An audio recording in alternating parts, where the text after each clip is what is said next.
Hello friends, welcome to शिक्षा ज़िंदगी। मैं हूं आरपी और मैं आप सभी को हार्दिक स्वागत करता हूं शिक्षा ज़िंदगी पे। फ्रेंड्स, आज हम लोग इस वीडियो में परी में 6.1 के इम्प्रूवमेंट को पढ़ेंगे फ्रेंड्स, क्योंकि आप लोगों को पता है कि सिलेबस को कम करने के बाद इस बार मैट्रिक के एग्ज़ाम में आप लोगों से सिर्फ परी में 6.1 और 6.8 का इम्प्रूवमेंट ही पूछा जाएगा फ्रेंड्स, यही सिलेबस में है।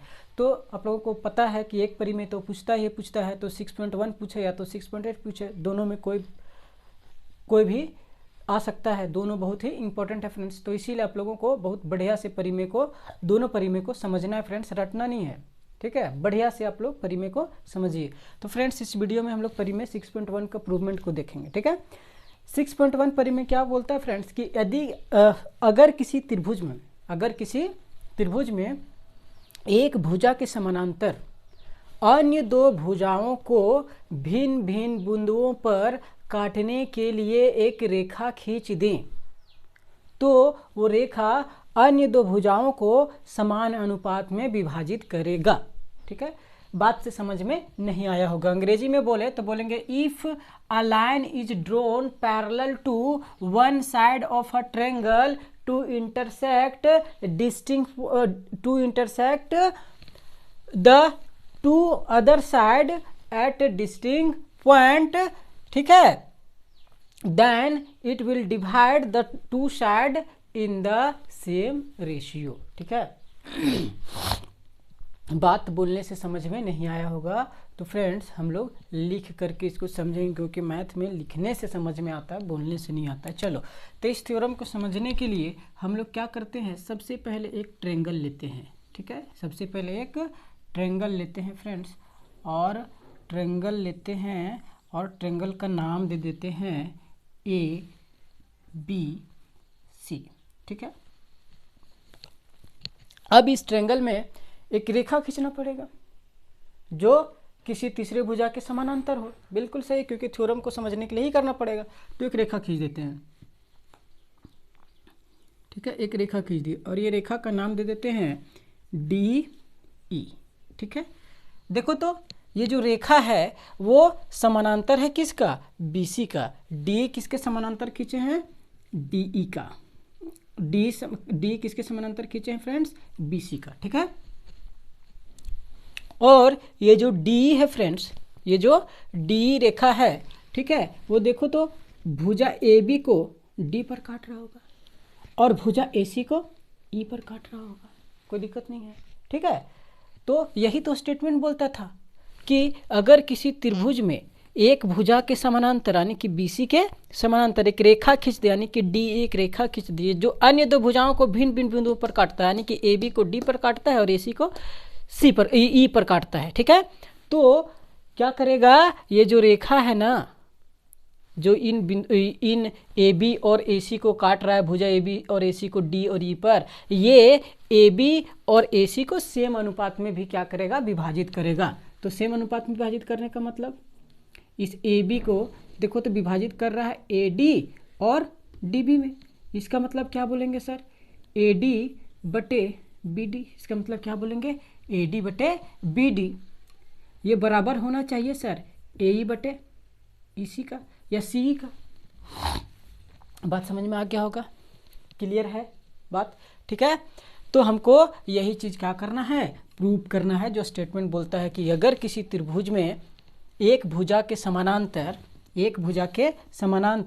एक रेखा खींच दे जो अन्य भुजाओं को विभिन्न विभिन्न बिंदुओं पर काटता हो, तो ये जो रेखा होगा वो इन दो भुजाओं को सेम अनुपात में विभाजित करेगा, यानी कि AD बटे DB होगा और AE बटे EC होगा। आई होप स्टेटमेंट आप लोगों को अब समझ में आ गया होगा कि स्टेटमेंट क्या बोलता है, ठीक है। अब देखो, अगर यहाँ तक भी समझ में नहीं आया होगा तो भी कोई दिक्कत नहीं है। हम लोग अब जो दिया है उसको लिखते हैं, जो प्रूव करना है उसको लिखते हैं, तो निश्चित ही समझ में आएगा। प्रूफ में हम लोग क्या लिखेंगे फ्रेंड्स, सबसे पहले दिया है तो क्या बोलेंगे, ABC एक त्रिभुज दिया है। बात समझ में आ गया होगा। ABC एक त्रिभुज है जिसमें DE BC के समानांतर है, डी किसके समानांतर है, BC के समानांतर है, ठीक है। तथा रेखा DE भुजा AB तथा भुजा AC को क्रमशः D तथा E, यहाँ पे बिंदु लिख दोगे, बिंदु D तथा E पर काटता है। बात समझ में आ गया होगा। क्या कर रहे हैं, ABC एक त्रिभुज लिए हैं, त्रिभुज दिया हुआ है जिसमें D BC के समानांतर है। बात समझ में आ गया होगा। रेखा D है वो भुजा AB और AC को क्रमशः D तथा E पर क्या कर रहा है फ्रेंड्स, काट रहा है। यही स्टेटमेंट है, यही बोलता है। देख लो, अगर किसी त्रिभुज की एक भुजा के समानांतर यानी कि BC भुजा के समानांतर अन्य दो भुजाओं को विभिन्न बिंदुओं पर काटने के लिए यानी कि AB और AC को D और E पर काटने के लिए एक रेखा खींच दे, रेखा D खींचे हैं, तो अन्य दो भुजाओं को समान अनुपात में विभाजित करता है, ठीक है। यानी कि ये जो अन्य दो भुजा AB और AC है उसको क्या करेगा, समान अनुपात में विभाजित करता है। यही बोलता है, यही चीज़ हमको क्या करना है, प्रूव करके दिखाना है। तो friends we have to prove that, सिद्ध करना है। सिद्ध क्या करना है फ्रेंड्स, सिद्ध करना है। सिद्ध करना में क्या लिखेंगे फ्रेंड्स, यही सिद्ध करना है कि अन्य दो भुजाओं को समान अनुपात में विभाजित करता है, वही बता दो, ठीक है। थ्योरम में क्या करते हैं, एक साइड वाला को जो दिया हुआ लिखते हैं और जो प्रूव करना है उसको प्रूव करते हैं। तो जो दिया था वो लिखे हैं और प्रूव क्या करना था कि अन्य दो भुजाओं को भिन्न भिन्न बिंदुओं पर काटने के लिए रेखा खींच देंगे तो क्या करेगा, समान अनुपात में विभाजित करेगा। यानी कि समान अनुपात वाला क्या करना है, हमको प्रूव करना है, समान अनुपात में विभाजित करता है। ये प्रूव कर दो भैया अगर ऐसा होता है तो, ठीक है, कोई दिक्कत नहीं है, ठीक। तो सिद्ध क्या करना है हमको, AD बटे DB बराबर AE बटे AC, ये सिद्ध करना है। बात समझ में आ गया होगा, क्लियर है कि अगर ऐसा किसी त्रिभुज में ऐसा होगा तो ऐसा हो जाएगा। बात समझ में आ रहा है कि अगर किसी त्रिभुज में एक भुजा के समानांतर एक रेखा रहेगा, भिन्न भिन्न बिंदुओं पर काटेगा, है ना, तो वो जो भिन्न भिन्न बिंदु पर काट रहा है ना वो समान अनुपात में काटेगा। और यही चीज़ को हमको क्या करना है, प्रूव करना है कि देखते हैं कि समान अनुपात में काटता है कि नहीं काटता है फ्रेंड्स, यही करना है, ठीक है। ये चीज़ को प्रूव करना है, ठीक। तो चलो हम लोग क्या करें, जो दिया हुआ था लिख लिए हैं, जो प्रूव करना है लिख लिए हैं। अब हमको थ्योरम को प्रूव करने के लिए कुछ ऐसे चीज़ें करनी पड़ती हैं जिनके सहारे हम लोग क्या करेंगे, प्रूव करेंगे, जिसको हम लोग बोलते हैं रचना, ठीक है, रचना। अब बोले सर रचना में हम लोग क्या कर सकते हैं, तो फ्रेंड्स रचना में वही चीज़ कर सकते हैं जो हमारे अधिकार क्षेत्र में, कुछ अलबल चीज़ नहीं मान लेंगे, वही चीज़ मान के चलेंगे, वही काम करेंगे जो हम लोग कर सकते हैं, जो अधिकार क्षेत्र में आता है, ठीक है। बात समझ में आ रहा है। तो क्या कर सकते हैं फ्रेंड्स, देखो तो क्या करेंगे, ई से क्या करेंगे, लम डाल देंगे फ्रेंड्स, ई से यहाँ पे लम डाल देंगे, ठीक है, और इसको EN दे देंगे नाम, ठीक है। हम लोग क्या किए, त्रिभुज ADE में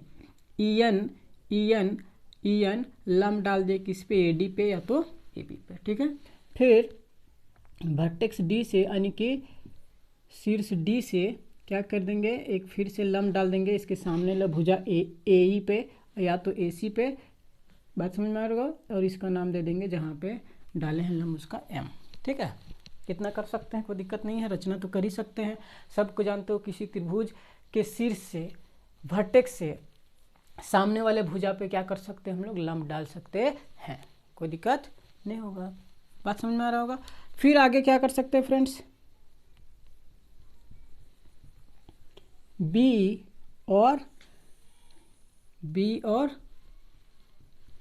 DC को मिला सकते हैं। बोलोगे कैसे मिला दिए सर, सबको जानते हो भैया DECB क्या है, एक चतुर्भुज है, तो सबको जानते हो ये चतुर्भुज है, तो BE और CD विकर्ण होगा, तो इसको तो मिला ही सकते हैं, यहाँ तक कोई दिक्कत नहीं होगा। मिला दिए, रचना कर दिए, और जो रचना किए ना भैया उसको लिख देंगे, रचना को लिख देंगे, रचना या कंस्ट्रक्शन जो लिखना है लिख लो, ठीक है। रचना में क्या किए हैं फ्रेंड्स, EN लंब डाले हैं, एन लंब डाले हैं एडी पे या एबी पे। बोलोगे सर एडी पे डाले हैं या एबी पे, क्योंकि देखो एडी को आगे बढ़ा देंगे तो क्या मिल जाएगा फ्रेंड्स, ए भी मिल जाएगा।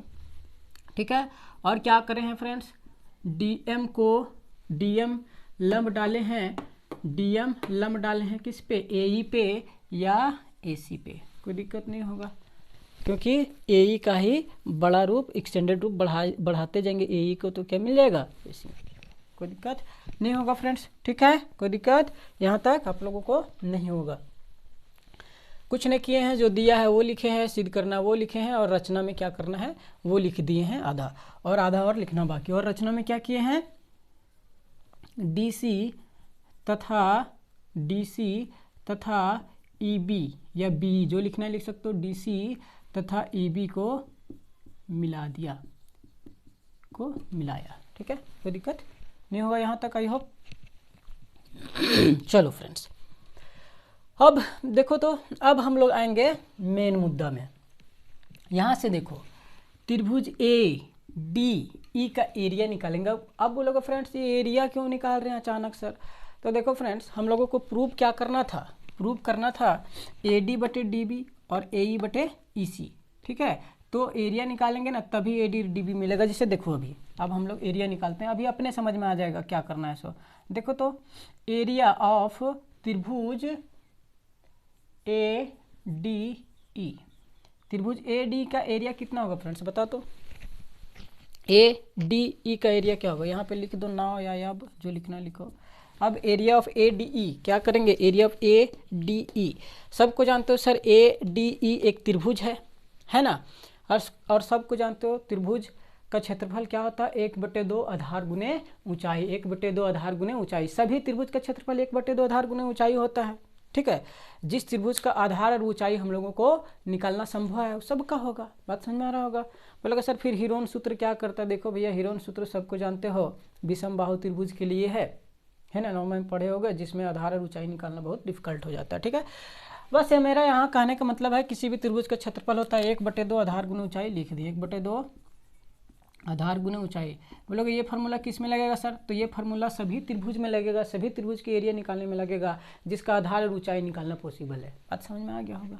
ठीक है, तो देखो तो 1/2 आधार क्या है फ्रेंड्स, ए डी ई का आधार क्या है, देखो तो आधार बोलेंगे सर ये डी ए डी को बोल सकते हैं सर, बोलोगे हाँ बोल सकते हैं सर। बोलोगे क्यों ए डी को बोल दिए, क्योंकि देखो तो सबको जानते हो आधार किसको बोलते हैं, लंब जिस पे खड़ा होता है ना फ्रेंड्स उसी को क्या बोलते हैं, आधार बोलते हैं। तो देखो तो ई एन जो लंब है वो किस पे खड़ा है, ए डी पे खड़ा है, ई एन लंब किस पे, ए डी पे, तो ए डी क्या हो गया फ्रेंड्स, आधार हो गया। बात समझ में आ रहा होगा। ठीक है, अब बोलोगे सर इसका ऊंचाई कौन होगा, इसका ऊंचाई कौन होगा, तो इसका ऊंचाई कौन हो जाएगा, सबको जानते हो जो लंब होता है फ्रेंड्स वही उसका क्या हो जाता है, ऊंचाई हो जाता है। बात समझ में आ रहा होगा, बात समझ में आ रहा होगा। ठीक है, जो लंब है वही ऊंचाई होता है, सबको जानते हो, और लंब जिस पे खड़ा होता है वही उसका आधार होता है। तो ए डी क्या हो गया फ्रेंड्स, उसका आधार हो गया। बात समझ में आ रहा है, क्योंकि ए डी पे लंब खड़ा था त्रिभुज ए डी ई का। ठीक है, और ई एन खुद एक लंब है, इसीलिए ई एन क्या है, ए एन क्या है, ऊंचाई है। ठीक है, चलो इस तरह से एक एरिया निकाल लिए।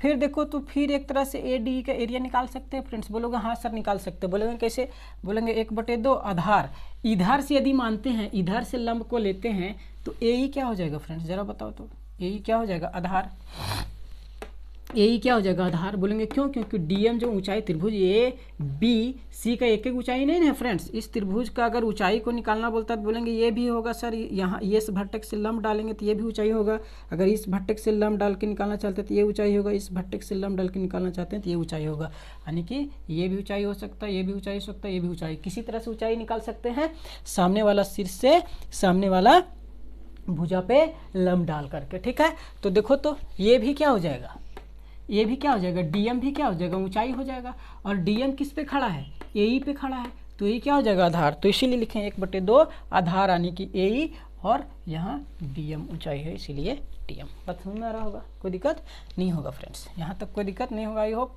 चलो अब देखो तो अब हम लोगों को क्या चाहिए, हम लोग को चाहिए ए डी बटे डी बी। ए डी चलो इधर देखो, यहाँ ए डी मिल रहा है, बात समझ में आ रहा है ना। डी बी, डी बी कहाँ से निकाले, इससे निकालेंगे। और ये किस त्रिभुज का पार्ट होगा फ्रेंड्स, इस त्रिभुज का, सबको जान रहे हैं त्रिभुज डी ई बी का। तो त्रिभुज डी ई बी का एरिया निकालते हैं, त्रिभुज एरिया ऑफ त्रिभुज D B E. D B E का एरिया अगर हम निकालते हैं तो क्या होगा जरा बताओ तो। बोलोगे सर डी बी ई का एरिया निकालेंगे तो ये तो ऊंचाई होगा, डी बी ई के लिए ई एन ऊंचाई हो जाएगा। चलो ई एन क्या हो जाएगा, ऊंचाई हो जाएगा। बोलोगे कैसे हो जाएगा सर, समझ में नहीं। अच्छा लिखने के बाद समझाते हैं। ई एन क्या हो जाएगा, ऊंचाई हो जाएगा। ई एन क्या हो जाएगा, ऊंचाई हो जाएगा। और डी बी क्या हो जाएगा, डी बी क्या हो जाएगा, आधार हो जाएगा। अब बोलोगे सर समझ में नहीं आया कि डी बी ई का area E N into D B क्यों लिख दिए। ठीक है, तो कुछ नहीं लिखें, आधार गुने ऊंचाई लिखें। ई एन आधार है और डी बी ऊंचाई। बोलोगे कैसे ई एन ऊंचाई है सर, तो देखो तो वैसा त्रिभुज जिसका एक कोण, वैसा त्रिभुज जिसका एक कोण 90 से बड़ा है। 90 से क्या है फ्रेंड्स, 90 से बड़ा है।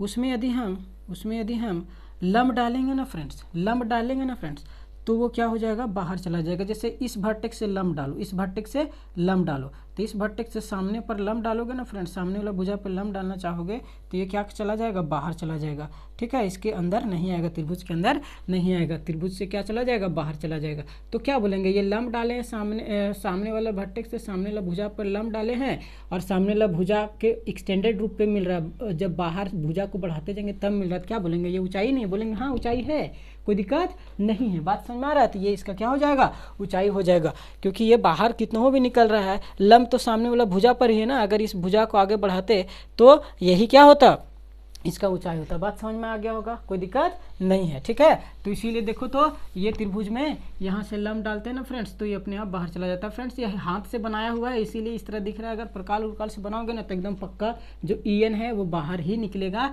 डी बी के अंदर नहीं जाएगा। क्योंकि देखो यहाँ से लंब डाल के देखो, इस तरह से डालोगे, इधर तो कभी आना नहीं है। लंब डालोगे एकदम यहाँ से सीधा आएगा, तो इस तरह से एकदम बाहर ही जाएगा। ठीक है फ्रेंड्स, बोलोगे सर ज़्यादा बाहर चला गया, क्या करोगे फ्रेंड्स, हाथ से रफ स्केच किया हुआ है ना, तो रफ स्केच में थोड़ा मोड़ा दिखने में अलग दिख सकता है। ठीक है, तो यहाँ से बस हम लोग समझ गए ई एन क्या है सर, त्रिभुज डी बी ई का ऊंचाई है। और ये लंब किस पे है फ्रेंड्स, ये लंब किस पे है, इस डी बी पर ही है, डी बी के एक्सटेंडेड रूप पर है। तो आधार इसका क्या हो जाएगा, जिस पे लंब खड़ा होता है वही उसका आधार होता है।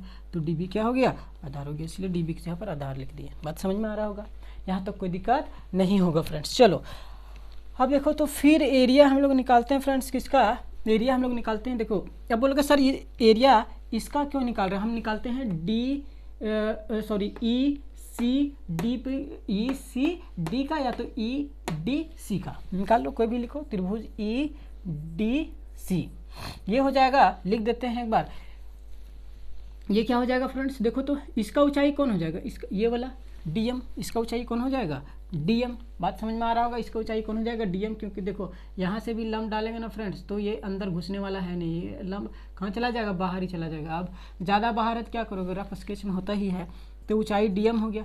और लंब किस पे है, ईसी पे, ईसी पे, तो ये ईसी पे, ईसी लिख दिए। बात समझ में आ रहा होगा, कोई दिक्कत नहीं है। बोलोगे sir area E D C का क्यों निकाले, क्योंकि देखो हमको इसी चाहिए था, इसी मिल गया। बात समझ में आ रहा है। उसके बाद इसका एरिया क्यों निकाले, क्योंकि हमको क्या चाहिए था, क्या चाहिए था फ्रेंड्स, डीबी चाहिए था। देखो डीबी यहाँ से मिल गया, फिर हमको चाहिए था एई यहाँ से मिल गया, हमको चाहिए था एडी यहाँ से मिल गया। बात समझ में आ रहा होगा, इसीलिए सब एरिया निकाल रहे हैं। देखो एग्जाम में नहीं समझ में आएगा आप लोगों को कि कहाँ से कहाँ क्या करना है, कौन सा त्रिभुज लेना है, टेंशन नहीं लेना है। इसको बस 2-4 बार अंदाजी लिखना अपने समझ में आ जाएगा कहाँ ज़्यादा भारी है। ठीक है, चलो फ्रेंड्स आगे हम लोग बढ़ते हैं। अब क्या करेंगे, देखो तो अब क्या करेंगे, अब हम लोग क्या करेंगे, भागा देना चालू करेंगे। ठीक है, हम लोग अब भागा देना चालू करेंगे। फ्रेंड्स अपने सुविधा के लिए क्या करो ना, इसको समीकरण मान लो, क्या करो, समीकरण मान लो। तो इसको समीकरण मान लेते हैं 1 फ्रेंड्स, इसको समीकरण मान लेते हैं 2, सॉरी ये तो यही चीज़ है, इसको मान लेते हैं 2 फ्रेंड्स, इसको मान लेते हैं 3 फ्रेंड्स, और इसको मान लेते हैं 4। अपने सुविधा के लिए नहीं मानना चाहोगे जो समीकरण नहीं भी मान सकते हो। ठीक है, अब देखो तो हमको लाना है क्या, ए डी बटे डी बी, ए डी बटे डी बी। तो ए डी किस में है, इसमें, और डी बी किस में है, देखो जरा ध्यान से देखो, डी बी इसमें, डी बी।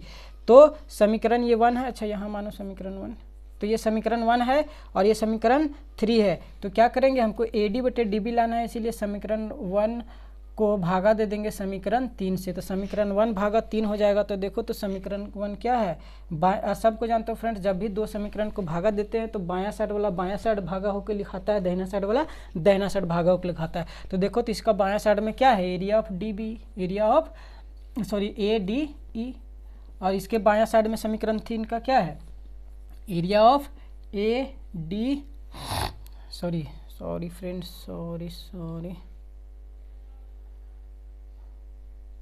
नहीं, तीसरा है ना फ्रेंड्स, हाँ समीकरण 3 है। तो इसके बायां साइड में क्या है friends, area of D B E, area of D B E, ठीक है, बस समझ में आ रहा होगा। भागा दे दो तो बायां साइड से भागा दे देती, इसका बायां साइड क्या था, area of A D E, और दाहिना साइड इसका क्या था, एरिया और इसका बायां साइड क्या था, समीकरण 3 का area of D B E, ठीक है। अब दाहिना साइड दाहिना से विभाजित होगा, तो दाहिना साइड क्या था, 1/2 A D into E N पहला समीकरण में, और दूसरा समीकरण में क्या है, दाहिना साइड दूसरा समीकरण में है ई एन इंटू, 1/2 छूट गया फ्रेंड्स, यहाँ लिखना भूल गए हैं, तो 1/2 E N into D B, E N into D B. बात समझ में आ रहा होगा, कोई दिक्कत नहीं है। देखो तो 1/2 ऊपर नीचे कट जाएगा, ई एन ऊपर नीचे कट जाएगा, तो यहाँ बच जाएगा area of A D E बटे area of D B E. बात समझ में आ रहा होगा, और ये हो जाएगा ए डी बटे डी बी, समझ में आ रहा होगा फ्रेंड्स। इसको मान लो फ्रेंड्स समीकरण 5, क्या मान लो, समीकरण 5, कोई दिक्कत नहीं होगा। बात समझ में आ रहा है। फिर समीकरण अब 2 और 4 को विभाजित करेंगे। बोलोगे 2 और 4 को विभाजित क्यों कर रहे हैं सर, तो देखो तो ए ई बटे ई सी चाहिए, ए ई बटे ई सी चाहिए, तो ए ई किस में मिल जाएगा फ्रेंड्स, 2 में, और ई सी किस में मिल जाएगा, ई सी मिल जाएगा, देखो इसमें 4 में। तो समीकरण 2 और 4 को भागा करेंगे, तो समीकरण 2 भागा 4 कर देते हैं फ्रेंड्स, 2 भागा 4 करेंगे तो बायां साइड समीकरण 2 में है area of A D E, और 4 में क्या है, एरिया ऑफ जरा बताओ, ई डी सी, देख लो, area of A D E, और 4 में था area of E D C. ये दोनों को विभाजित करेंगे तो बायां साइड लिखा जाएगा, दाहिना साइड लिखा जाएगा, तो दाहिना साइड देखो तो 1/2 ए ई गुने डी एम हो जाएगा फ्रेंड्स, और ये हो जाएगा 1/2 फ्रेंड्स, यहाँ 1/2 इसमें भी छूट गया फ्रेंड्स, तो इसमें 1/2 ई सी गुने डी एम, ठीक है, कोई दिक्कत नहीं होगा। देखो तो डी एम क्या हो जाएगा फ्रेंड्स, कैंसिल हो जाएगा, और जैसे कैंसिल हो जाएगा 1/2 कैंसिल हो जाएगा, यहाँ हो जाएगा area of A D E बटे area of E D C बराबर हो जाएगा ए ई बटे ई सी। आता हुआ कुछ दिख रहा होगा, देखो तो यहाँ ए डी बटे डी बी चाहिए, ए डी बटे डी बी आ गया, यहाँ ए ई बटे ई सी चाहिए, यहाँ ए ई बटे ई सी आ गया, कोई दिक्कत नहीं होगा। बात समझ में आ रहा होगा, कोई दिक्कत नहीं है।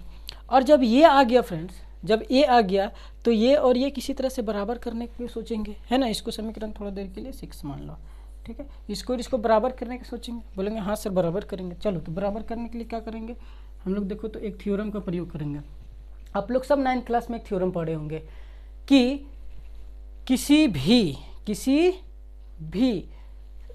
सेम समानांतर रेखाओं, अच्छा इसे वो ऐसे थ्योरम था, परिमेय 9.2 9th क्लास का याद करो, क्या था, किसी भी सेम आधार वाले तथा सेम समानांतर रेखाओं के बीच, सेम आधार वाले और सेम समानांतर रेखाओं के बीच बने त्रिभुज का क्षेत्रफल बराबर होता है। आज आया परिमेय 9.2, और अगर पता नहीं है तो आप लोग 9.2 9th क्लास का परिमेय जो 9.2 है उसको उठा करके देख लेना फ्रेंड्स। तो देखो तो यहाँ पे क्या दिख रहा होगा, ये त्रिभुज और ये त्रिभुज, यानी कि त्रिभुज का नाम क्या दिए थे यहाँ पे, डी बी ई, यानी कि ये त्रिभुज डी बी ई, देखो ये वाला त्रिभुज, बात समझ में आ रहा होगा, और ई डी सी यानी कि ये वाला त्रिभुज फ्रेंड्स, ये वाला त्रिभुज रंग दे रहे हैं फ्रेंड्स, ये दोनों त्रिभुज का एरिया बराबर होगा। बोलोगे क्यों, क्योंकि देखो तो सेम आधार है, दोनों में डी है, बात समझ में आ रहा होगा, और सेम समानांतर रेखा डी और BC, ये DE और BC एक ही समानांतर रेखा है, ये दोनों सेम समानांतर रेखाओं के बीच में स्थित है। देखो तो ये भी D और BC के बीच में है, ये त्रिभुज भी D और BC के बीच में है, तो इसीलिए इसका एरिया और इसका एरिया आपस में क्या होगा, मतलब एरिया ऑफ त्रिभुज क्या DBE का एरिया ये बराबर होगा एरिया ऑफ EDC। ये दोनों के एरिया आपस में क्या होगा फ्रेंड्स, बराबर होगा। क्या होगा, बराबर होगा। बात समझ में आ रहा होगा, बात समझ में आ रहा होगा, यहाँ तक कोई दिक्कत नहीं है। और कैसे हुआ, तो यहाँ लिख दोगे क्या लिख दो, समान आधार तथा समानांतर रेखाओं, समान आधार तथा समानांतर रेखाओं, यहाँ लिख दो समान आधार तथा समानांतर रेखाओं के बीच स्थित त्रिभुज के क्षेत्रफल बराबर होते हैं। बात समझ में आ गया होगा फ्रेंड्स, ठीक है। इसका मतलब area of DBE area of EDC के बराबर होगा। बात समझ में आ रहा होगा, ठीक है। यहाँ तक ये बात को याद रखना है, भी मेमोरी में याद रखना है। अब देखो तो समीकरण 5 फ्रेंड्स, आई होप इधर आप लोग कर लिए होंगे। इधर देखो, जो नहीं किए हैं थोड़ा स्क्रीनशॉट मार लेंगे, इधर आप लोगों को समझ में आ गया होगा। स्क्रीनशॉट मार लीजिए, तो स्क्रीन से मैं बाहर हूँ, चलो मार लिए होंगे, ठीक है। इधर थोड़ा मिटा देते हैं क्योंकि अभी थोड़ा एक स्टेप और करना बाकी फ्रेंड, ठीक है। तो मिटा देते हैं इधर, देखो तो मिटा दिए, ठीक है। अब मिटाने के बाद देखो तो अब फिर से करेंगे 5/6। क्या करेंगे, 5/6। बात समझ में आ रहा होगा। समीकरण 5 को 6 से भागा दे देंगे। तो देखो तो 5 में बायां साइड है एरिया ऑफ ADE बटे एरिया ऑफ क्या है DBE, एरिया ऑफ ADE बटे एरिया ऑफ DBE, ठीक है। इसको हम लोग भागा कर रहे हैं किससे फ्रेंड्स, भागा कर रहे हैं हम लोग किससे, भागा कर रहे हैं 6 से। तो 6 के नीचे क्या है, एरिया ऑफ ADE बटे एरिया ऑफ EDC, यही है फ्रेंड्स। बात समझ में आ गया होगा। बायां साइड बायां से विभाजित हो गया। देखो मेन बटा ये है, थोड़ा इसको ज़्यादा डिप कर देते हैं, ठीक है। ये वाला है इतना बटे इतना, और ये बराबर हो जाएगा। देखो तो इसके बायां साइड क्या है, AD बटे DB, AD बटे DB, और इसके दहना साइड AD बटे DB, और इसके दहना साइड AE बटे EC। बात समझ में आ गया होगा, क्लियर है यहाँ तक।